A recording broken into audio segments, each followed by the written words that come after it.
The first step in producing motor gasoline is to eliminate the sulfur from the structure naphtha. This step consists in treating the naphtha with hydrogen in the presence of a carefully selected catalyst. The resulting desulfurization reactions are almost complete in moderate operating conditions, 20 or so bars operating pressure and under a temperature of 300 to 330 degrees C. These reactions show the strong affinity of the hydrogen for sulfur, resulting in the formation of H2S. It is to be noted that the sulfur content of the Stryton naphtha is brought down well below the 10 ppm required by the legislation. Why? Simply because the units downstream from the hydrotreatment contain catalysts that simply cannot handle sulfur. The naphtha is therefore super hydrotreated in order to protect the catalysts in the downstream units.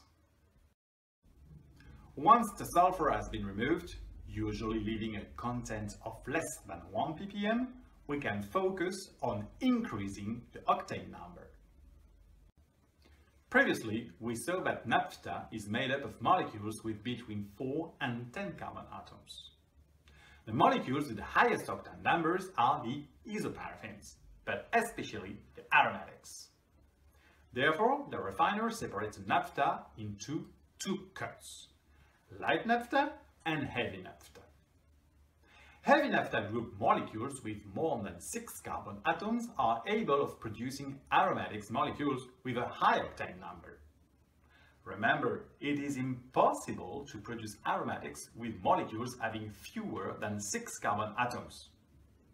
It is then logical that light naphtha will mainly have molecules with 4 to 5 carbon atoms.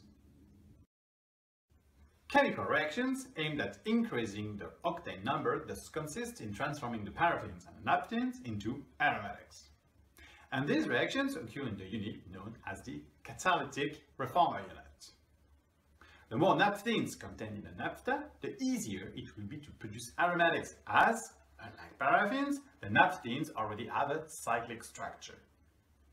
This means that in order to produce aromatics from paraffins, it is necessary to cyclose the straight-chain paraffins beforehand, and this is not an easy reaction to achieve.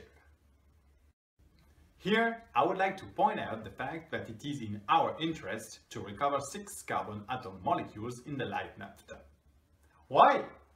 Because certain of these molecules tend to produce benzene in the reformer, and, as we have already seen, the benzene content must not exceed 1% volume in the total gasoline.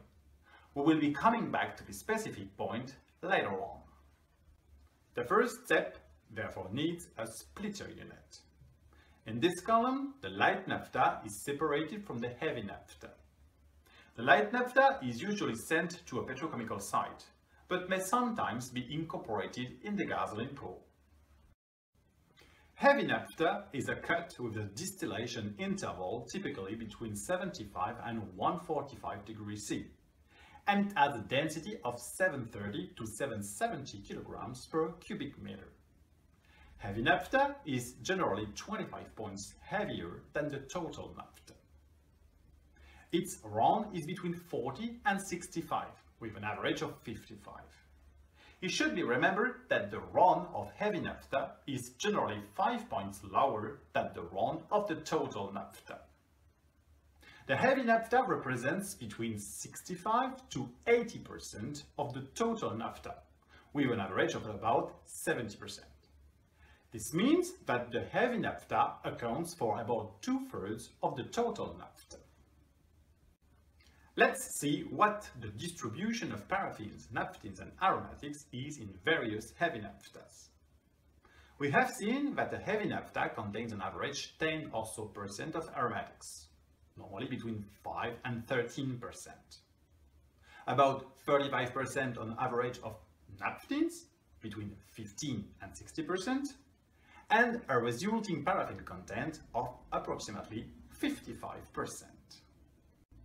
The property characterizing the tendency for heavy naphtha to be a good feedstock for the catalytic reformer is the sum of the quantity of naphthens to which is added twice the aromatic content. This parameter is known as the N+2A. As the purpose of the reformer is to increase the RON value up to 95 or 98, it would be much more easier to reach 95 for a heavy naphtha coming from a Brent or Coty crude than from an Arabian crude, for example, which starts with an N+2A of 35 and a RON of 40. Now that we have seen what feedstock qualities can be obtained from the crude and the qualities required to produce MOOC gas, we can focus on the reformer process itself. So, we move on to the second video for some in-depth details on the process.